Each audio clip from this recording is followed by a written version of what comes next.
Hello friends, welcome to my channel Secret Recipe. இன்னைக்கு நம்ம செய்ய போற ரெசிபி முட்டை சாதம். இதுக்கு தேவையான ingredients முட்டை, வெங்காயம், தக்காளி, பட்டை, கிராம்பு, மராட்டி மொக்கு, அன்னாசிப்பூ, ரெட் சில்லி பவுடர், மிளகுத்தூள், சீரகத்தூள், கரம் மசாலா, உப்பு. இந்த முட்டை சாதம் நம்ம மார்னிங் லஞ்ச் பாக்ஸ் ப்ரிப்பேர் பண்ணும்போது ரொம்ப சுலபமாக நம்ம பண்ணிடலாம். நம்ம பிரியாணிக்கு போடுற ஸ்பைசஸ் எல்லாம் நம்ம சேர்த்து செய்யும்போது இதோட டேஸ்ட் பிரியாணி சாப்பிட்ற மாதிரி இருக்கும். இது குழந்தைங்களுக்கு ரொம்ப ஹெல்த்தியான ஃபுட். இந்த வீடியோக்குள்ள போறதுக்கு முன்னாடி சீக்ரெட் ரெசிபி சேனலுக்கு சப்ஸ்கிரைப் பண்ணுங்க, ஸோ தட் என்னோட நோட்டிஃபிகேஷன்ஸ் எல்லாமே உங்களுக்கு உடனே வந்துடும். இப்போ வாங்க வீடியோக்குள்ள போகலாம். நான் இப்போ சாதம் குக்கரில் வேக வச்சு இந்த மாதிரி நான் எடுத்து வச்சிருக்கேன். நல்லா உதிரியாக நீங்கள் எடுத்து வச்சுக்கோங்க. இப்போ உங்களுக்கு பார்க்கும்போதே தெரியும் எவ்வளோ உதிரியாக இருக்குது பாருங்கள். நான் நார்மலாக நம்ம சாதத்துக்கு சேர்த்துற அரிசி தான் நான் சேர்த்துருக்கேன். நீங்கள் பாஸ்மதி அரிசியில் கூட இந்த மாதிரி நீங்கள் வேக வச்சு எடுத்து வச்சுக்கோங்க. இந்த மாதிரி நீங்கள் உதிரியாக நீங்கள் வேக வச்சு எடுத்து வச்சுக்கோங்க. வாங்க முட்டை சாதம் எப்படி பண்ணுறதுன்னு பார்க்கலாம். அடுப்பில் ஒரு கடாய் வச்சுருக்கேன். 3 டேபிள் ஸ்பூன் எண்ணெய் விட்டுக்கிறேன். நான் கடலெண்ணெய் யூஸ் பண்ணியிருக்கேன். எண்ணெய் கொஞ்சம் காஞ்சதுக்கப்புறம் நம்ம கடுகு சேர்த்துக்கலாம். கடுகு போட்டிருக்கேன். கடுகு நல்லா பொரிஞ்சதுக்கப்புறமா ஸ்பைசஸ் எல்லாம் சேர்த்துக்கலாம்.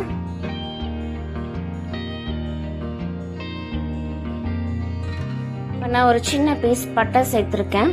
அதோட 4 கிராம்பு சேர்த்துருக்கேன். 2 மராட்டி மொகு சேர்த்துருக்கேன். 2 ஸ்டார் அனீஸ் சேர்த்துருக்கேன். அதோட நான் பிரியாணி இலை 2 சேர்த்துருக்கேன். இது கூடவே நான் பெரிய வெங்காயம் பொடியாக கட் பண்ணி வச்சுருந்தேன். பெரிய வெங்காயம் அது கூட நான் சேர்த்துக்கிறேன். நான் ஒரு பெரிய வெங்காயம் நான் எடுத்திருக்கேன். உங்களுக்கு சின்னதாக இருந்தால் நீங்கள் 2 சேர்த்துக்கோங்க. சேர்த்துட்டு இந்த ஆயிலில் 2 நிமிஷம் நல்லா வதக்கி விட்டுறலாம். வெங்காயம் நல்லா வதங்கட்டும். வெங்காயம் வதங்குற வரைக்கும் நமக்கு சாதத்தோட டேஸ்ட் நல்லா இருக்கும்.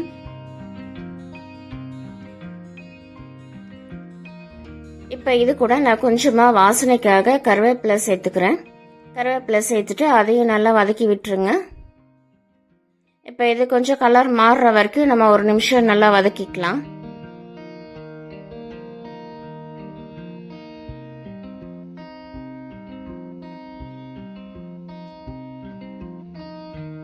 இப்போ நம்மளோட வெங்காயம் நல்லா வதங்கிருச்சு பாருங்க.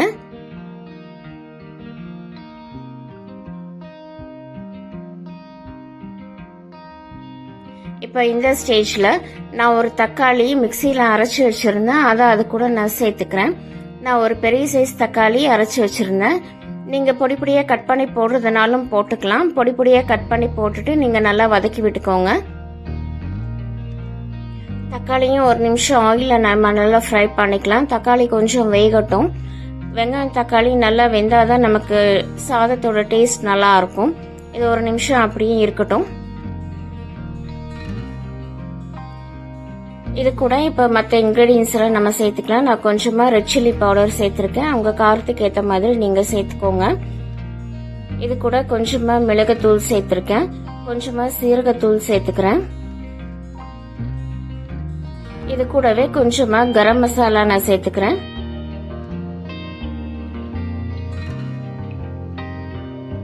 கொஞ்சமாக இஞ்சி பூண்டு பேஸ்ட் சேர்த்துருக்கேன். சேர்த்துட்டு இதெல்லாமே நம்ம மிக்ஸ் பண்ணி விட்டுறலாம். ஆயிலே 1 நிமிஷம் நம்ம நல்லா வதக்கி விட்டுக்கலாம்.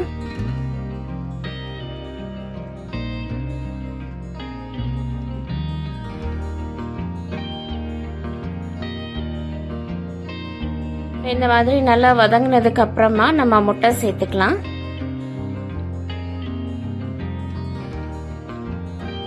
நான் 5 முட்டை சேர்த்துருக்கேன். 5 முட்டை உடச்சி ஒரு கப்பில் எடுத்து வச்சுருந்தேன். அதை அது கூட நான் சேர்த்துக்கிறேன். உங்களுக்கு எவ்வளோ முட்டை தேவையோ நீங்கள் சேர்த்துக்கோங்க. சேர்த்துட்டு இப்போ நான் அந்த எல்லோ மட்டும் நான் உடச்சி விட்டுக்கிறேன். நம்ம இப்போவே நல்லா கிளறக்கூடாது. இப்போவே நம்ம மிக்ஸ் பண்ணி விட்டோம்னா நமக்கு முட்டை ரொம்ப பொடியாக ஆயிரும். நம்ம சாதத்தை கூட சாப்பிடும்போது ரொம்ப பொடியாக இருக்கும். அதனால 1 நிமிஷம் நம்ம உடச்சி விட்டுட்டு அப்படியே விட்டுறலாம். நம்ம அதுக்கப்புறமா கலந்து விட்டுக்கலாம்.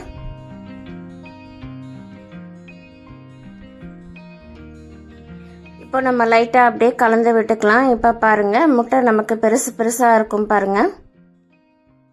அதனால் நீங்கள் இந்த மாதிரி முட்டை உடச்சி ஊற்றிட்டு ஒரு நிமிஷம் நீங்கள் வெயிட் பண்ணிவிட்டு அதுக்கப்புறமா நீங்கள் கலந்து விட்டுக்கோங்க. இப்படி பண்ணும்போது நமக்கு முட்டை சாதம் சாப்பிடும்போது நமக்கு நல்லா இருக்கும். முட்டை கொஞ்சம் ட்ரை ஆகட்டும், அது வரைக்கும் நம்ம கொஞ்சம் வெயிட் பண்ணலாம். ட்ரை ஆனதுக்கப்புறம் தான் நம்ம சாதம் போடணும், அப்போ தான் நமக்கு சாதம் நல்லா இருக்கும். இது கொஞ்சம் ட்ரை ஆகட்டும்.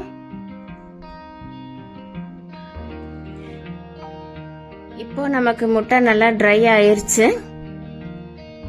இப்போ இதை நல்லா அடியிலேருந்து நல்லா கலந்து விட்டுக்கோங்க. இப்போ பாருங்க, நமக்கு முட்டை பெருசு பெருசாகவும் இருக்கும். அதோட நம்ம ஸ்பைசஸோட நல்லா மிக்ஸ் பண்ணும்போது முட்டையும் நல்லா ஸ்பைசியாக இருக்கும். இப்போ இந்த முட்டை நல்லா ட்ரை ஆனதுக்கு அப்புறமா நம்ம வேக வச்சிருக்கிற சாதத்தை நம்ம இது கூட நம்ம சேர்த்துக்கலாம். முட்டை நல்லா ட்ரை ஆனதுக்கு அப்புறமா இந்த டிஷ்க்கு தேவையான உப்பு நான் சேர்த்துக்கிறேன். நான் சாதத்துக்கும் சேர்த்து நான் இதில் சேர்த்துக்கிறேன். சேர்த்துட்டு நல்லா மிக்ஸ் பண்ணி விட்டுடலாம். இந்த மாதிரி நம்ம சாதத்துக்கும் சேர்த்து நம்ம செய்யும் போது நமக்கு அது சாதம் போட்டு கிளறும் போது நமக்கு கொஞ்சம் ஈஸியா இருக்கும். அதனால நீங்க இந்த மாதிரி சாதத்துக்கும் சேர்த்து போட்டு மிக்ஸ் பண்ணிக்கோங்க. இப்போ இதை நல்லா மிக்ஸ் பண்ணி விட்டுக்கோங்க.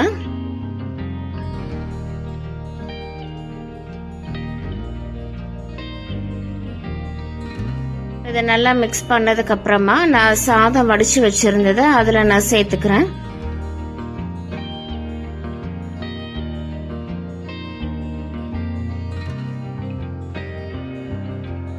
சாதம் சேர்த்துட்டு நீங்க நல்லா கலந்து விட்டுக்கோங்க. நீங்க அடியில இருந்து நல்லா நீங்க மிக்ஸ் பண்ணி விட்டுக்கோங்க. நமக்கு எல்லா சாதமும் நல்லா ஒன்னோட ஒன்னா நல்லா மிக்ஸ் ஆகணும். அதனால நீங்க நல்லா அடியில இருந்து நல்லா கலந்து விட்டுக்கோங்க.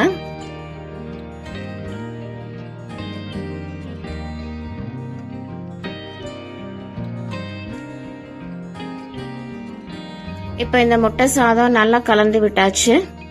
ஃபைனலா நீங்க கார்னிஷிங்காக நீங்க மல்லி இலை சேர்த்துறதுன்னா சேர்த்துக்கோங்க. நான் இப்ப சேர்த்தல, உங்களுக்கு நீங்க விருப்பப்பட்ட நீங்க சேர்த்துக்கோங்க. இப்போ நமக்கு முட்டை சாதம் சூப்பரா ரெடி ஆயிருச்சு. இப்போ இந்த ஸ்டேஜ்ல நம்ம ஸ்டவ் ஆஃப் பண்ணிடலாம். ஆஃப் பண்ணிட்டு இது ஒரு சர்விங் பவுலுக்கு நம்ம இப்ப மாத்திக்கலாம்.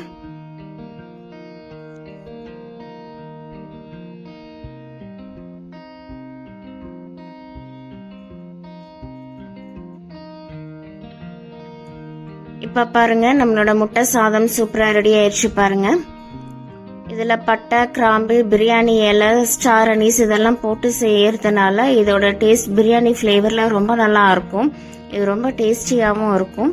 இது மார்னிங் நம்ம லஞ்ச் பாக்ஸ் ப்ரிப்பேர் பண்ணும்போது இது ரொம்ப ஈஸியா பண்ணிடலாம். அதோட நம்ம முட்டை சேர்த்தி பண்ணும்போது இது ரொம்ப ஹெல்த்தியான ஃபுட்டும் கூட.